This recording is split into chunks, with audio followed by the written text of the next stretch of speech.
자, 우선 이제 웨스트민스터 신앙고백 22장 합당한 맹세와 서원에 관하여 1절부터 7절까지인데 우리가 같이 한번 읽어보고 시작하겠습니다.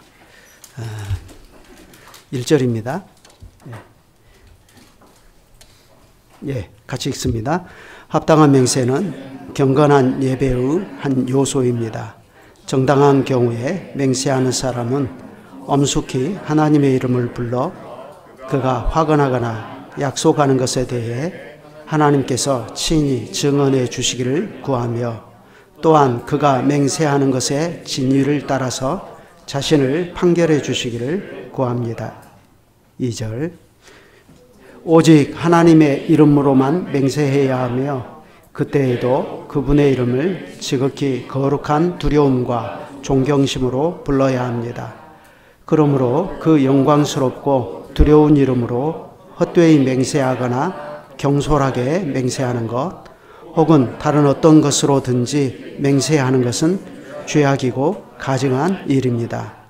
그렇지만 중대하고 특별한 경우에 맹세하는 것은 구약에서뿐 아니라 신약에서도 하나님의 말씀으로 보장되어 있으므로 그러한 경우에는 합법적인 권위가 요구하는 합당한 맹세를 행해야 합니다. 3절 누구든지 맹세하는 자는 이 엄숙한 행위가 지닌 무게를 합당하게 고려해야 하며 맹세해야 할 때에는 자기가 사실이라고 온전히 확신하는 것 외에는 다른 아무것도 공언하지 말아야 합니다.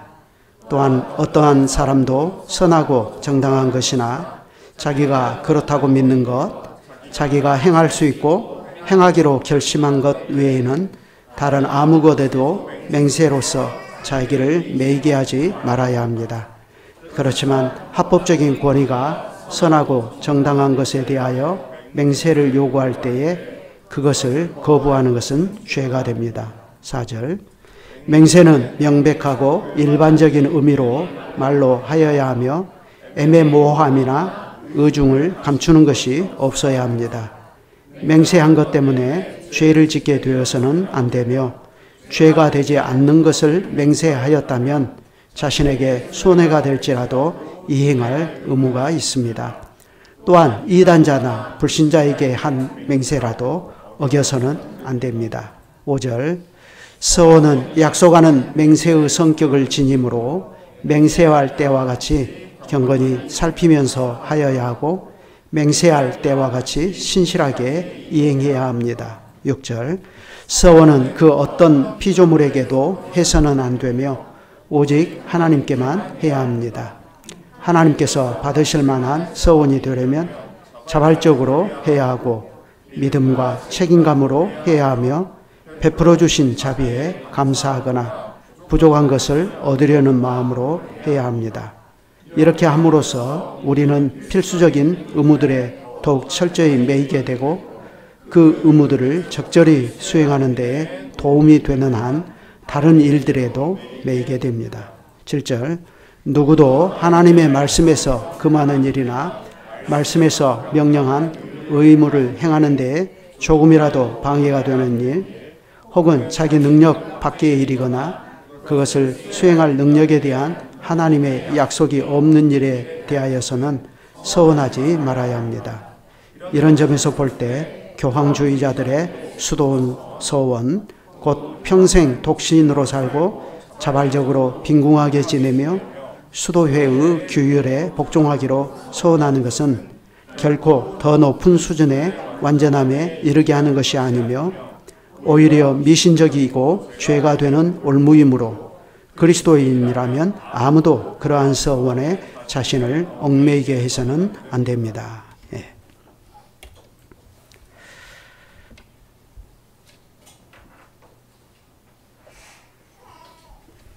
자, 방금 우리가 읽은 것처럼 오늘은 합법적 맹세와 서원에 관해서 두 번째로 생각을 해보려고 합니다. 맹세인데요. 그런데 합법적 맹세라 그랬습니다. 이것은 불법적 맹세도 있고 또 그릇된 맹세도 있다는 것을 전제로 깔고서 하는 말이죠. 그래서 예를 들면 방금 우리가 읽은 7절 같은 경우에는 물론 그것은 서원에 해당하는 것이지만 그렇지만 같은 배경에서 이런 잘못된 서원들도 있다. 우리 신자들이 그런 잘못된 서원에 우리 자신이 매이도록 해서는 안 된다 하는 그런 말을 7절에서 하고 있는 것을 우리가 볼 수 있습니다. 따라서 지금 우리가 여기서 다루고 있는 것은 합법적 맹세입니다. 그리고 그 뒤에 이어서 말하는 서원도 물론 마찬가지 아니겠습니까? 합법적인 서원에 대해서 이야기하는 것입니다. 그런데요, 문제는 이 첨단의 21세기를 살아가고 있는 우리에게 왜 우리가 이러한 맹세와 서원의 문제를 굳이 이렇게 중요한 문제로 다뤄야 하는지 그걸 우리가 좀 고민해 볼 필요가 있습니다. 생각하기에 따라서는 우리가 예수 믿고 하나님을 섬기는 기독교 신자로 살아감에 있어서 맹세와 이 서원의 문제는 좀 신앙의 격가지로 생각해도 될 것 같은 그런 생각이 들지 않습니까? 그런데 그렇지가 않다는 것을 우리는 바로 이 맹세와 서원의 문제를 우리의 웨스트민스터 신앙 고백이 중요하게 다루고 있다는 점만 생각해 보아도 알 수 있습니다.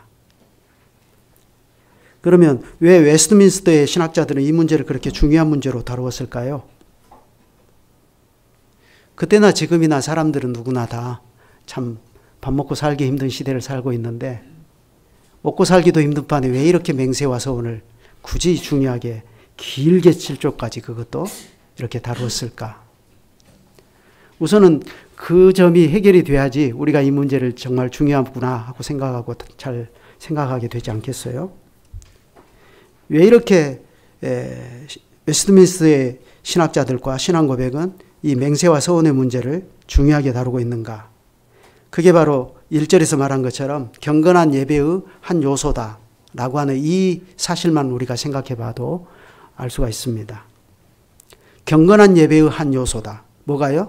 맹세와 서원이 경건한 예배의 한 요소다. 이것입니다. 물론 여기서 경건한 예배라고 할 때 이 예배는 우리가 주일에 하나님께 모여서 이렇게 공적으로 드리는 이 예배만을 말하는 것이 아니고 당연히 이 예배를 포함하는 말이지만 그러나 동시에 이 말은 우리의 전체 삶의 영역에서 하나님을 섬기고 살아가는 그것과 관련된 표현입니다. 여러분이 잘 아시는 대로 사실 우리의 먹고 마시고 행하는 모든 것이 하나님 앞에 드리는 산제사여야 하고 사실 그것이 다 하나님을 섬기는 거룩한 예배의 삶이 되어야 하지 않습니까? 그런데 어떻게 이렇게 합법적 맹세와 서원이 우리가 이렇게 우리 전체의 삶에서 하나님을 섬기고 살아가는 경건한 예배의 한 요소라고 할 수 있는가 하는 것이에요. 그것은 우리가 하나님을 섬기고 살아야 할 우리 전체의 삶이 사실은 맹세와 서원에 의한 삶이라는 것을 우리가 이해할 때 이걸 이해할 수 있습니다. 사실 우리 전체의 삶이 맹세와 서원으로 특징지어지는 것입니다. 한 예를 놓고 생각해 보죠. 혼인 어떻습니까? 혼인은 살아계신 하나님과 교회의 신실한 증인들 앞에서 신성한 혼인의 서약을 함으로써 이루어지는 것 아닙니까? 이러한 혼인의 서약은 합법적인 맹세 중에 중요한 하나입니다. 따라서 우리가 하나님 앞에서 하나님을 증인으로 삼고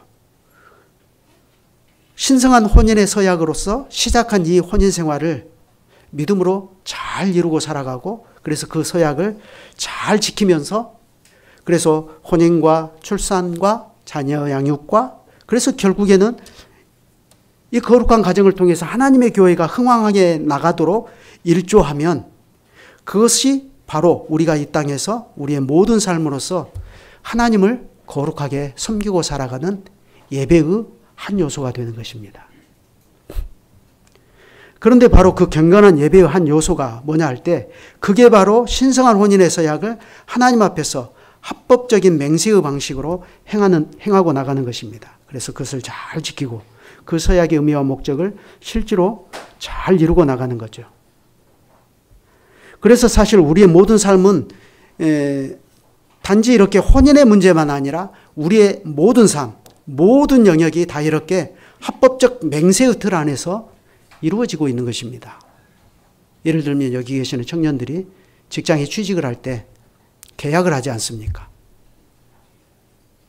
그것은 여러분을 고용한 고용주와 여러분 둘 사이만 맺어지는 게 아닙니다. 우리는 그러한 계약 관계도 하나님 앞에서 하는 것입니다.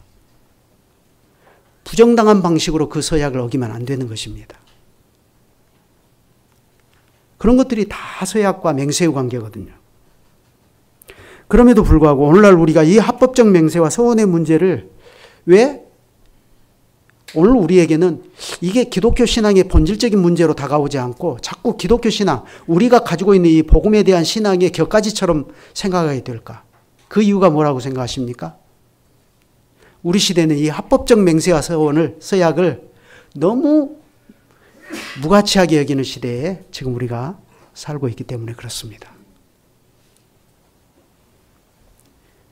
미국 대통령이 지난번에 조사님께서 이거 말씀하실 때 미국 대통령의 성경책 위에 서약하고 한다고 그랬죠. 근데 서약한 대로 하는가요?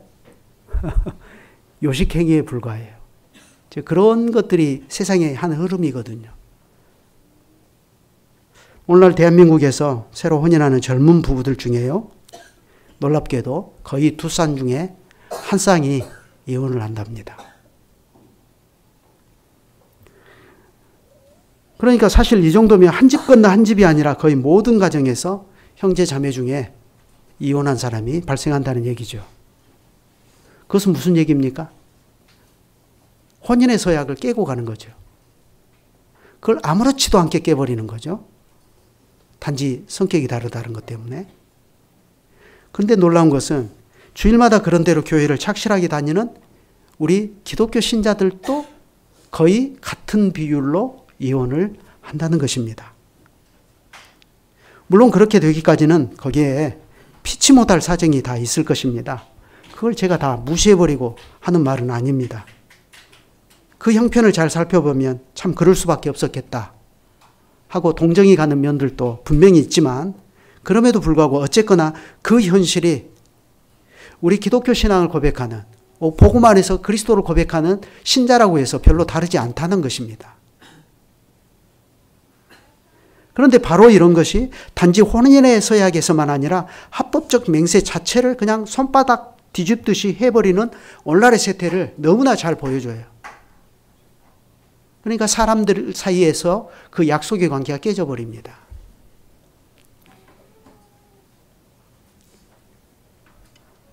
어디 혼인뿐만입니까? 우리는 사실 세례와 성찬에서도 바로 이 합법적 맹세의 영역 안에서 이루어지는 신자의 정체성을 확인할 수 있습니다.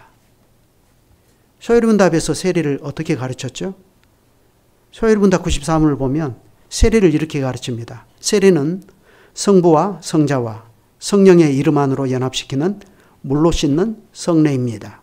세례는 우리가 그리스도에게 접붙여짐과 은혜 언약의 유익에 참여함과 주님의 것이 되기로 약속함을 표하고 인칩니다. 이 문구 하나만 보더라도 벌써 여기에 신성한 합법적 맹세가 들어가 있다는 것을 알 수 있죠. 그러니 우리가 이 세례의 문구 하나만 가지고 잘 보더라도 내가 누구이냐, 이제부터 나는 누구로 살아야 되느냐 하는 바로 그 신자의 정체성이 드러납니다. 나는 그리스도에게 접붙여진 사람이며 이제부터 나는 주님의 것이다, 이것입니다.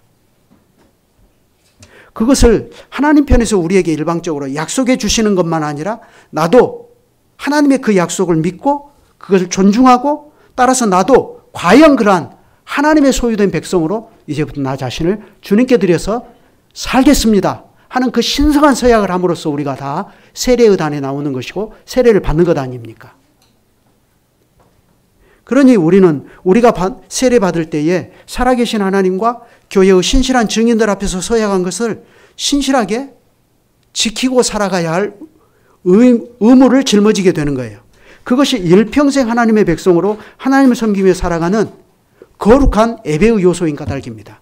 그걸 잘 지키고 살아가는 것이 하나님 앞에 내 전체의 삶이 거룩한 예배로 드려지는 것이고, 그걸 깨버리면 예배가 파산되는 것입니다. 우리의 삶이 하나님께 예배가 안 되어버리는 거죠. 성찬도 마찬가지입니다.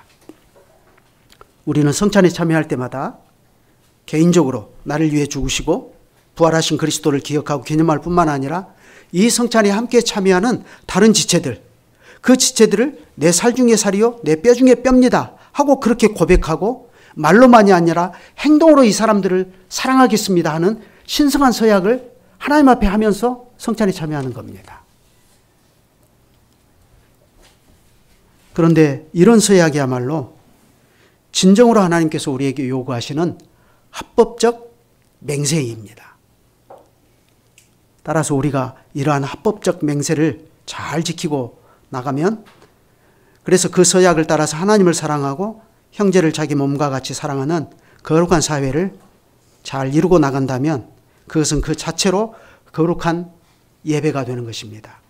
이로써 우리는 우리 전체의 삶으로서 하나님을 거룩히 섬기며 살아가는 거룩한 예배의 삶을 계속해서 살아나가게 되는 것입니다.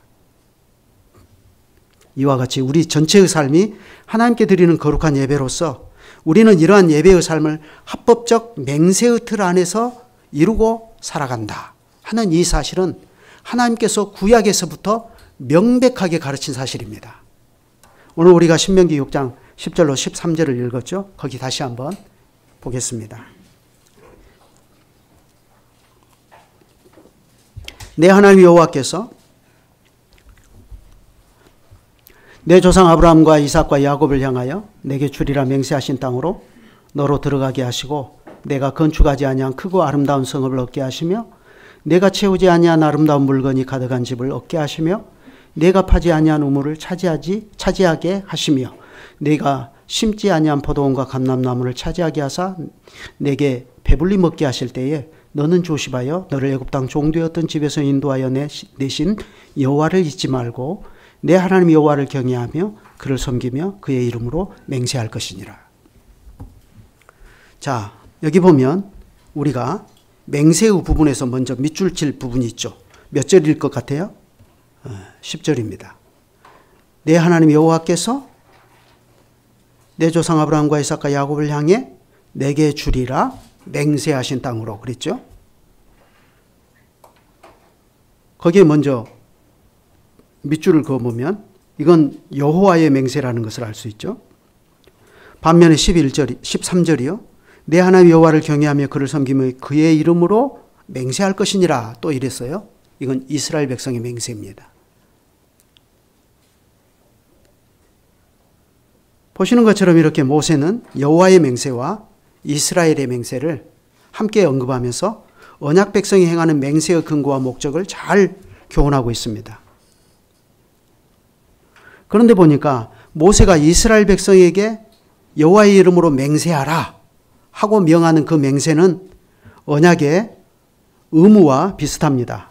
반면에 앞에서 10절에서 말하는 여호와의 맹세는 언약의 약속과 비슷해요. 하나님께서 은혜로서 이스라엘과 언약을 맺으신 사실은 하나님 편에서 약속하신 면이 있고 이스라엘 편에서 순종해야 하는 면을 포함하는 것입니다. 이게 언약의 구조거든요. 근데 사실 하나님과 하나님의 백성 우리의 관계는 바로 이 언약적 관계입니다. 그래서 어떤 신학자는 언약은 하나님과 하나님의 백성을 연결하는 끈이다 이렇게 표현을 하거든요. 먼저 하나님께서 맹세하셨습니다. 뭘 주시겠다고 맹세하셨죠? 이스라엘 자손에게 가나안 땅을 주시겠다고 맹세하셨습니다.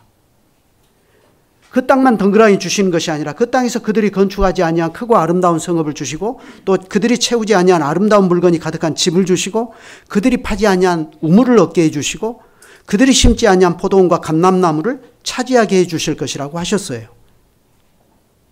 이것은 하나님 편에서의 맹세입니다. 그러므로 하나님께서는 이 맹세를 스스로 지키셔야 할 의무를 짊어지게 되시는 거죠.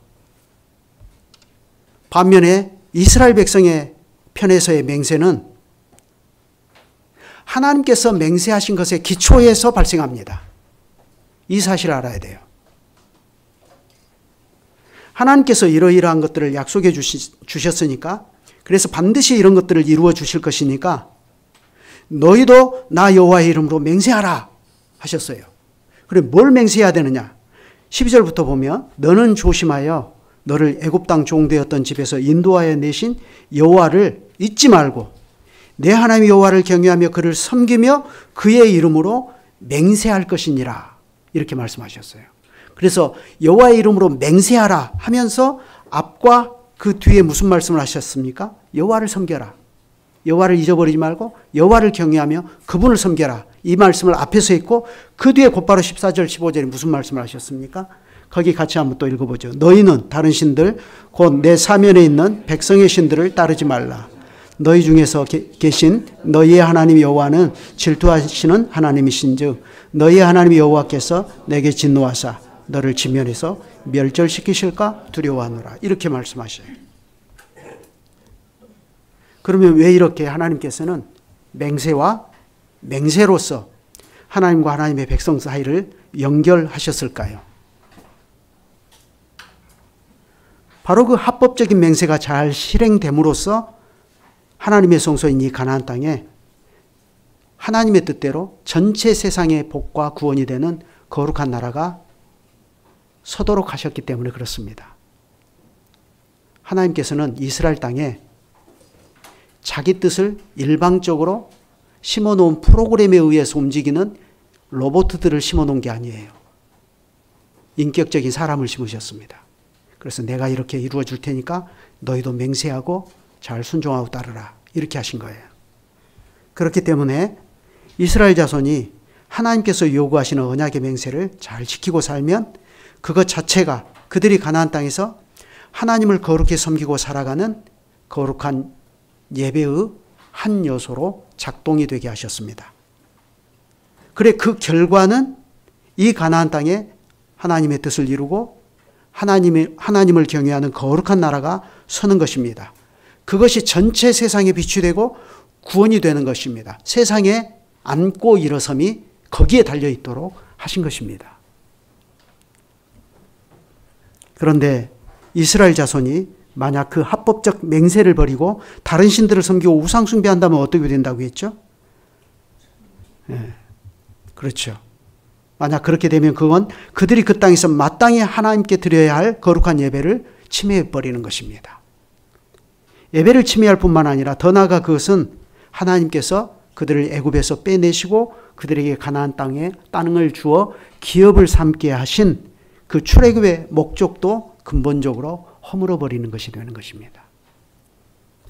그런데 이러한 맹세가 하나님과 사람 사이에만 아니라 하나님과 사람 사이에만 아니라 사람과 사람 사이에서도 자연스럽게 이루어지도록 하셨다는 점이 중요합니다. 그것은 하나님의 계명 가운데 내 이웃을 내 몸과 같이 사랑하라 하신 율법을 주신 것을 보면 또 잘 알 수 있습니다. 하나님께서 거룩한 언약의 맹세로서 지키고 살 것을 요구하신 율법에는 하나님만 아니라 이웃도 자기 몸처럼 사랑할 것을 요구하시지 않았습니까? 그런데 이 이웃에 대한 사랑은 하나님에 대한 전적인 의탁과 하나님에 대한 전적인 사랑의 마음에서 비롯되게 하셨어요. 하나님을 참으로 경외하는 사람이 하나님을 경외하는 그 심정에서 이웃도 그렇게 사랑하게 하신 것입니다. 우리는 그 좋은 신뢰를 룻이 나오미를 붙였을 때 했던 맹세에서 볼 수가 있지 않습니까? 룻은 자기 시모인 나오미에게 여호와의 이름으로 맹세하면서 자기가 신실하지 못할 때에 여호와께서 내게 벌을 내리시기를 바랬습니다. 이것은 룻이 하나님을 사랑하는 그 심정과 또 자기 시모인 이웃인 나오미를 사랑하는 그 심정에서 이런 이야기를 하는 것입니다. 룻은 비록 이방 여인이고 모압 여인이었을지라도 그러나 이스라엘 하나님 여호와만을 전부로 알고 이 하나님을 내가 내 하나님으로 모시면서 살아야 되겠다는 그 심정이 있었기 때문에 자신의 앞날이 어떻게 되든 상관없이 다만 회개하는 나오미를 쫓아서 자기도 언약의 나라로 가서 그 언약의 백성으로 살려는 소망을 가졌습니다. 그러면서 동시에 자기 시어머니를 극진히 자기가 모시겠다라는 심정을 나타낸 거죠. 그런데 이때 룻은 자기가 약속하는 바가 과연 틀림없고 죽음이 고통이 닥쳐와도 그 약속을 신실히 이행하리라는 것을 하나님께서 만약 이 서약이 이루어지지 않고 내가 이 서약을 버린다면 하나님께서 내게 벌을 내리시고 더 내리시기를 원한다라는 말로 확증하고 나가는 겁니다. 룻이 이렇게 하나님과의 관계 안에서 시모인 나오미와의 관계를 맹세한 서약으로 잘 이행하고 나가니까 하나님께서 이 두 사람에게 어떠한 복을 내려주셨는가를 보십시오. 우리가 이미 룻기를 통해서 다 잘 알고 있지 않습니까? 결국 이게 계기가 되어서 보아스와 룻, 이 두 사람의 계보에서 다윗이 오고 다윗의 계보에서 그리스도가 오시고 그래서 결국 약속하신 하나님의 구원이 전체 세상의 복으로 전파가 되어서 심지어 오늘 여기에 있는 우리들까지도 그 수혜자들이 된 것을 통해서 하나님께서 하나님의 백성이 하나님 앞에서 맹세하고 서약한 것을 신실하게 잘 이루고 나가는 것을 얼마나 귀중하게 여기시는가 하는 것을 잘 확인할 수가 있습니다. 맹세의 문제가 우리에게는 매우 사소한 것처럼 보이지만 그러나 사실 룻이 시모인 나오미 앞에서 하나님의 이름으로 맹세하고 나가며 그 맹세한 것을 잘 지키고 살아간 것을 보면 우리가 이렇게 살아계신 하나님 앞에서 이루어지는 합법적 맹세를 소중히 생각하고 그 맹세한 것을 잘 지키면서 살아가는 이 문제가 내 자신만 아니라 나와 내 주변이 그리고 내가 속한 교회와 그 사회가 하나님께서 베풀어 주시는 복으로 채워지는 중차대한 문제라는 것을 우리가 잘 알 수 있습니다. 여러분이 하나님 앞에서 신실한 혼인의 서약을 하고 그 서약을 믿음으로 잘 지키면서 가정을 잘 세우고 나가면 그 수혜를 누가 입습니까? 남편이 그런 태도를 가지고 살면 아내와 자녀들이 그 수혜를 다 입습니다. 그 가정이 얼마나 복되게 잘 세워져 갑니까? 그리고 그 가정이 속한 교회가 얼마나 든든한 지지를 받게 됩니까? 맹세와 서원의 문제는 그런 것입니다. 아주 우리와 밀접한 것이고 오늘 우리가 안고 일어서는 문제가 바로 여기에 걸려있다 해도 과언이 아닌 것입니다. 그 점에서는 서원의 근거와 목표도 다르지 않다는 것을 5절에서 확인할 수 있습니다. 5절 한번 다시 한번 읽어보실까요? 됐는가요? 5절.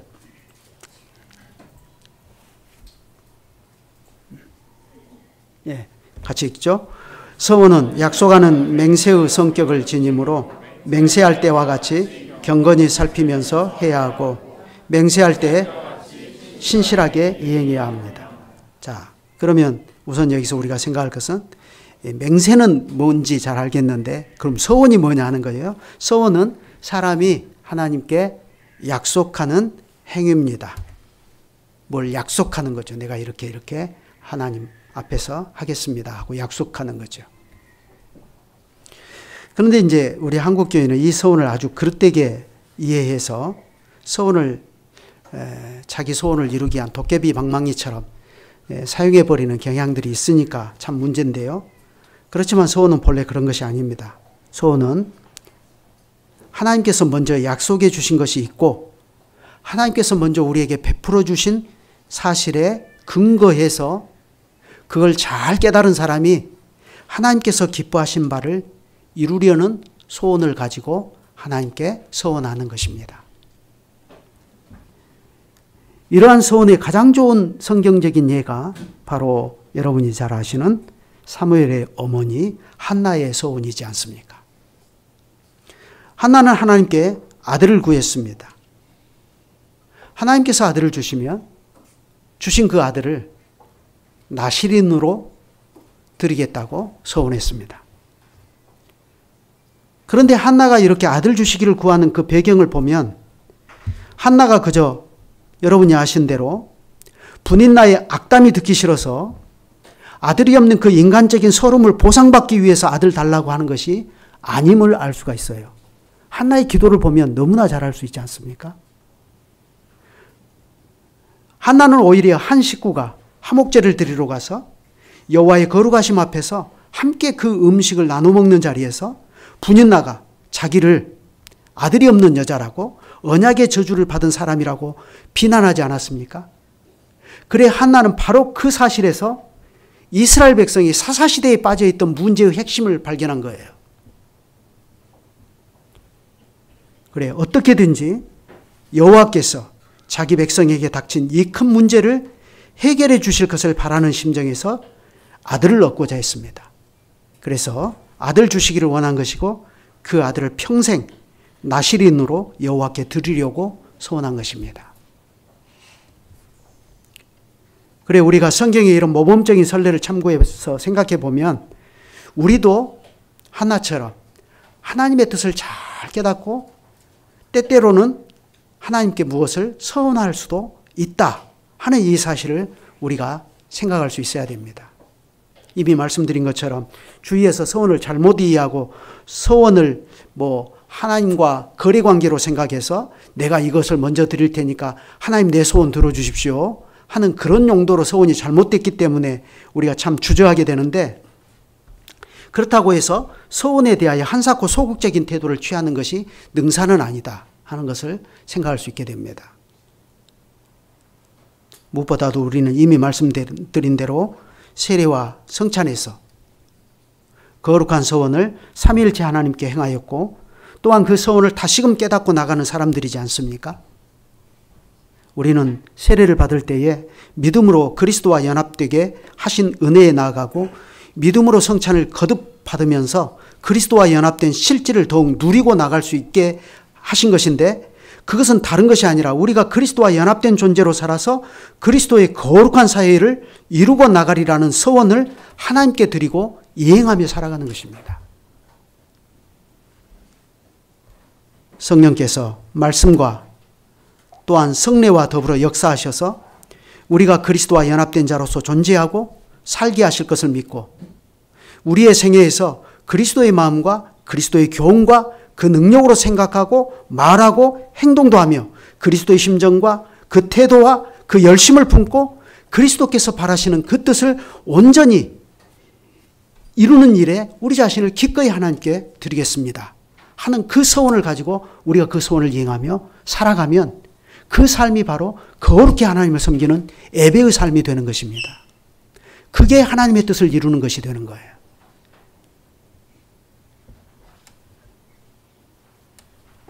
그래 하나님께서는 우리가 세례받고 성찬에 참여할 때 이렇게 거룩한 서원을 주께 드리며 나아가는 것을 하나님께서는 기꺼이 받아주시고 그러한 우리에게 필요하시면 때로는 직분도 주시고 소명도 허락하여 주셔서 그것을 더 직접적인 자리에서 그 직분과 소명을 통하여 하나님의 뜻을 사무엘처럼 더 직접적으로 이루며 살아갈 수 있도록 그 문도 열어주셔요.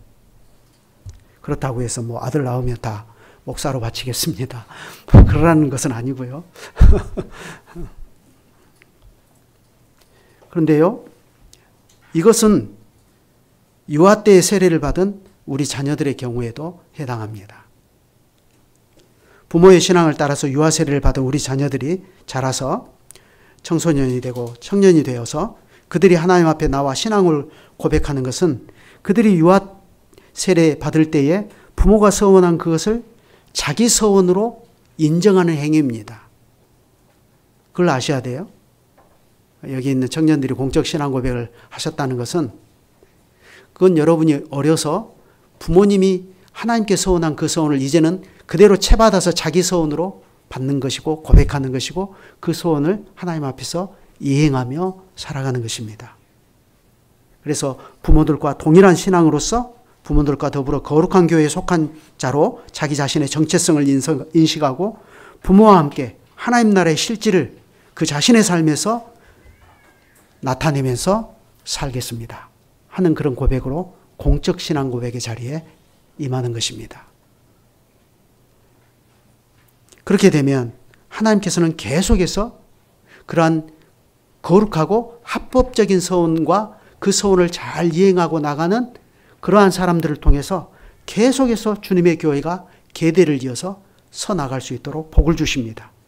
그래서 이 교회가 목자이신 그리스도의 인도를 따라서 그들도 자기의 직분과 소명을 깨달을 뿐만 아니라 그 직분과 소명의 내용을 그 생애 전체에서 이루고 나갈 수 있도록 자꾸자꾸 하나님께서 은혜를 거기에 더하여 주시는 것입니다. 교회는 그런 방식으로 계속해서 흥왕해 나가는 것입니다.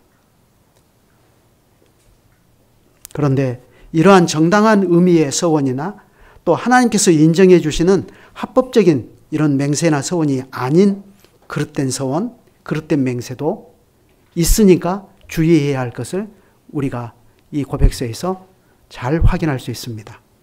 그 점은 6절과 7절인데 6절과 7절은 함께 읽기만 해도 그 의미를 분명하게 알 수 있으니까 읽고 마치겠습니다.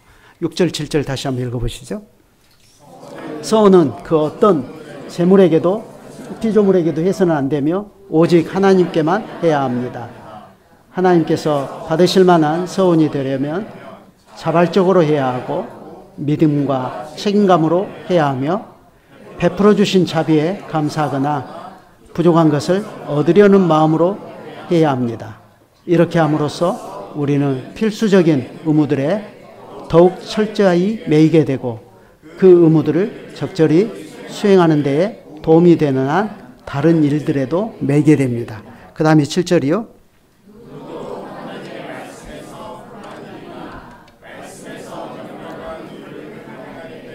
조금이라도 방해가 되는 일 혹은 자기 능력 밖의 일이나 그것을 수행할 능력에 대한 하나님의 약속이 없는 일에 대하여서는 서원하지 말아야 합니다. 이런 점에서 볼 때 교황주의자들의 수도서원, 곧 평생 독신으로 살고 자발적으로 빈궁하게 지내며 수도회의 규율에 복종하기로 서원하는 것은 결코 더 높은 수준의 완전함에 이르게 하는 것이 아니며 오히려 미신적이고 죄가 되는 올무이므로 그리스도인이라면 아무도 그러한 서원에 자신을 얽매이게 해서는 안 됩니다. 그릇된 서원이나 맹세는 해서도 안 되고 해가지고 거기에 스스로 매이게 해서도 안 된다 하는 것입니다. 기도하시죠.